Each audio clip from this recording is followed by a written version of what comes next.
In the expanded world of Dragon Ball, we have been introduced to a number of characters who have helped our main protagonist of Son Goku along the way on his journey to higher and greater levels of power. And along the way, Goku has known many different people, fighters, friends, and even masters, who have taught him the great skills of martial arts and how to control his power. Well, today we are going to be taking a look at arguably the most prolific master and teacher that Goku has ever had, Master Roshi from Dragon Ball, and asking the question, was he helpful in the Dragon Ball franchise, and giving you ways that we believe he was.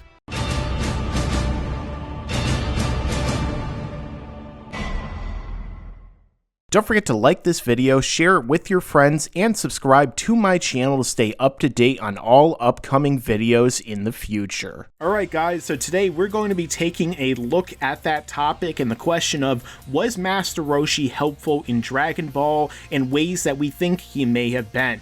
And to introduce my guest today, you all likely know him by now, as his channel QAAMAN'S is a channel that's been doing Dragon Ball even before I have, and he has a lot of great content over on that channel that I'm sure you'll enjoy, so please introduce yourself. Alrighty guys, it is QAAMAN here today. Okay, QAAMAN, so Master Roshi, or Muten Roshi, is a character who really has a lot of history with Goku, our main character, and with the Dragon Ball franchise as a whole, even predating Goku's arrival on the planet Earth and his journey that we get to see in the series proper. Now, we're going to break down whether or not we think he's helpful. Do you think Master Roshi has really been helpful in the Dragon Ball franchise, and what are some ways and examples that you think you can give to really elaborate on your answer? Well, I've talked about this before with Jack's Blade a lot. I think when you look at Master Roshi, I think the peak involvement of Master Roshi in the series was obviously in Dragon Ball. Obviously, the whole series is Dragon Ball, but we're just saying Dragon Ball for all sakes and purposes, where he managed to train Krillin and Goku. So one thing out of the way, I mean, he pretty much trained the protagonist of the series. He was also instrumental in helping stop Goku in the 21st tournament when Goku was going berserk in his Great Ape Ozaru form. And when you look later on, although he unfortunately failed, Master Roshi stood up to King Piccolo, and had he not missed, he could have sealed King Piccolo away and would have actually stopped a lot of that. I actually did a video talking about that, and you know, and some other things too, like he kind of paved the way for Goku's development even further by stepping down in his fight against Ten Shenhan Tien. So I think when it comes to Dragon Ball, I definitely think Master Roshi has done some instrumental things to definitely advance the show. However, I think when you look at Dragon Ball Z, Mike, I think that's where I feel Master Roshi's character completely changed. He was no longer the master who's going to teach you all these moves, with the exception of Dragon Ball Super, obviously, where he taught Goku the Mafuba, even though Trunks could learn the Mafuba from watching Piccolo do it on the phone in like 2 minutes. But the point is, I think when you look at Z, I've often said with Jack's Blade that his character definitely became more of a comic relief role. And I also think that if you look at Dragon Ball Z, he really hasn't done much, with the exception of allowing, you know, some of the characters to stay at his house during the android threat, trying to help find the Dragon Balls, you know, during some of the filler elements of the Buu saga, and honestly just kind of giving a backstory into what Goku did as a kid to Marin, and telling Goku who he actually was as a Saiyan baby. So I would say in Ball, yes, and Z, no. Yeah, I agree with what you're saying. I feel like a lot of the fan base who only really came to the Dragon Ball franchise through Dragon Ball Z kind of know Master Roshi as this kind of goofy character who is more in the background. Sometimes he spouts exposition, like that very iconic filler moment in which he's explaining to Marin basically what Goku did during Dragon Ball, his encounter with the Red Ribbon Army, and the reason why the androids have now appeared and what they really are after. In the Dragon Ball, the original anime, Master Roshi was very instrumental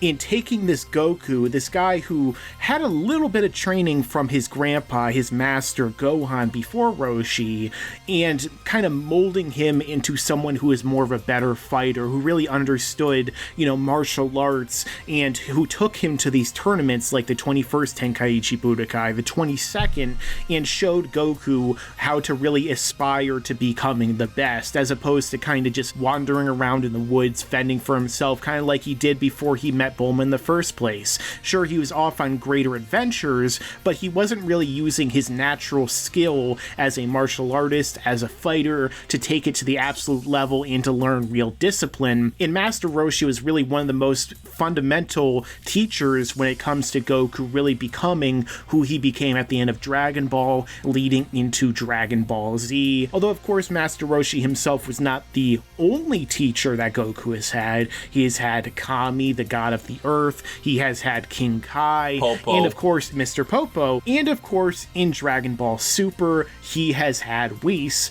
which leads into, I guess, the next part of what I wanted to discuss. What about Dragon Ball Super and Master Roshi's role in this so far, QAAMAN? Do you think Roshi has been more helpful in Super than, say, he was in Z?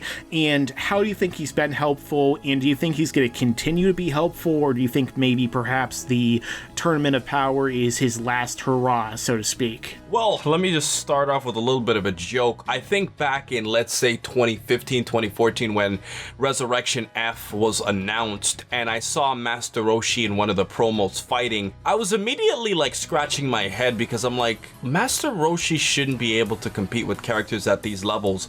So it kind of puzzled me at first, and then when I saw him in action, I'm like, you know what? Even though Master Roshi could be a lot weaker than these characters and he shouldn't be here and he can't even fly, I think it's pretty awesome to see Master Roshi kicking some butt, especially with that little crane of his. And I think that when you look at Roshi in Super, Resurrection F just found a way to make him fight again, which was interesting. So he's not really contributing much, but you know, he's trying his best to fight off some of the bad guys. But I definitely think the Tournament of Power can definitely be Master Roshi's last hurrah, because if you look at the setting, this is an actual all-out battle between 10 characters.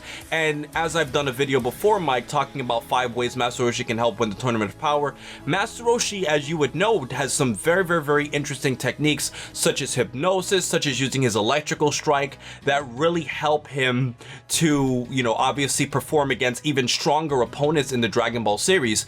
So I definitely think this Tournament of Power could probably be the last time Roshi does anything valuable, considering he hadn't done anything valuable for years. That is very true. It is funny now that we're in Dragon Ball Super and Resurrection F and onward, that Master Roshi is suddenly so useful and is so involved again, when he basically did nothing during the entirety of Dragon Ball Z, except die a couple times, I think. So it's interesting to see that. Of course, you could say there is that element of fan service, but really, as a Roshi fan myself, as someone who really has loved Master Roshi, especially ever since I saw the original Dragon Ball anime for the first time, seeing how awesome he was back in the tournaments against Goku and Krillin and Tien as Jackie Chun, and seeing his backstory with King Piccolo, he's one of the characters who I really do like to see involved, even though it's becoming less and less realistic that Roshi, of all people, is powerful enough to really take part in these fights, especially like the Universal Tournament,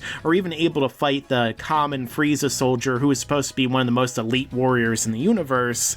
But ultimately, it's cool to see the old guy, who's hundreds of years old at this point, bulk up with his gigantic muscles that put almost everyone next to Harold to shame, although Harold does really like Master Roshi and his old man games, as he would say.